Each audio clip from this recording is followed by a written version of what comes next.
ሌላው ሴቶች ላይ ነው። ሴቶችን በተመለከተ ሴቶች ወንዶች ወይም በቤተክርስቲያን ውስጥ ፖዚሽን እንዲሆኑ ወንዶች ባሉበት ቦታ ላይ እንዳያስተምሩ ብሎ ጳውሎስ ከለከለ። ኬታ መጣህ ጳውሎስ ምን ነካ ስንለው ጌታ ነው እንደዚህ ያለው።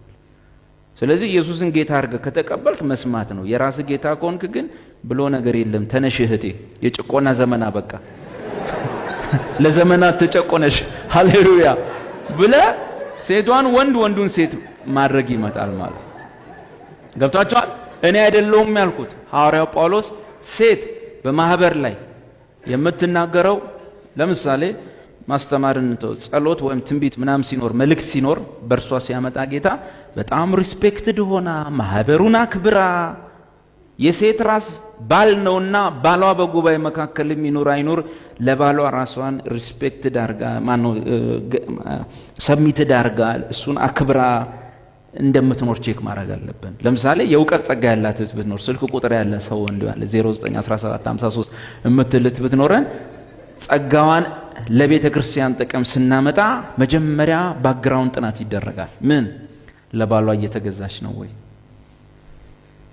የመጀመሪያው ጥያቄ። በቤተ ክርስቲያን ውስጥ ያሉ መሪዎች ወንዶች መሪዎችን ታከብራለች ወይ?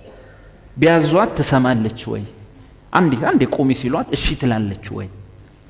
ከዛላኒ ዞር በሉልኝ አካኪ ዘራፍ ምትል ከሆነ በየታችን ከነንትንሽ ሂጂ ይባላል። መጽሐፍ ነው የሚለው ሴት ልጅ በማህበር ላይ ለወንዶች ተገዥ በመሆን ነው ማገልገል የምትችለው ማስተማር የምትችለው። በሴትነት ቅርጽ፣ በሴትነት ጸባይ፣ በሴትነት ሴት በማህበር መካከል ራሷን የምትሸልምበትን ነገር ይነግረናል። ከእፍረት ጋር በጭምትነት ሁሉ ይላል።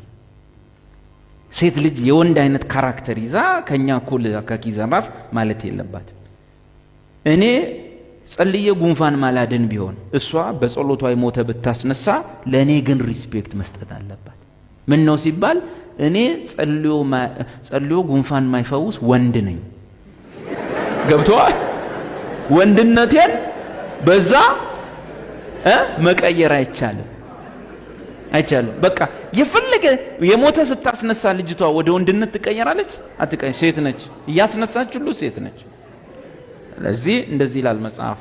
አንደኛ ቆሮንቶስ 11 ነው። ጥያቄ እኛ ከየት እናመጣለን ብለህ ነው። ትምህርት አይሸመጠጥ ከሜዳ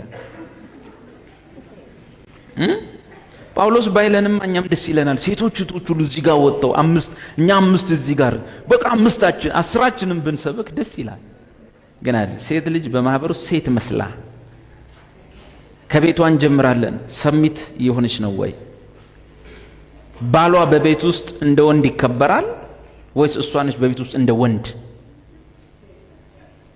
እሱ እንደ ሴት እሺ እያለን ያለው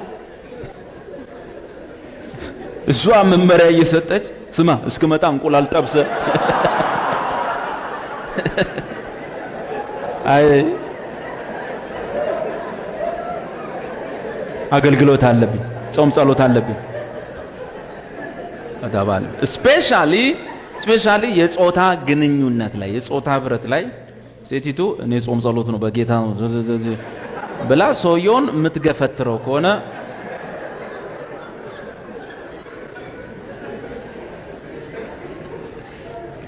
ማውራውን ሌላ ቦታ ላሰሙ ትችላላችሁ። እውነታው ይሄ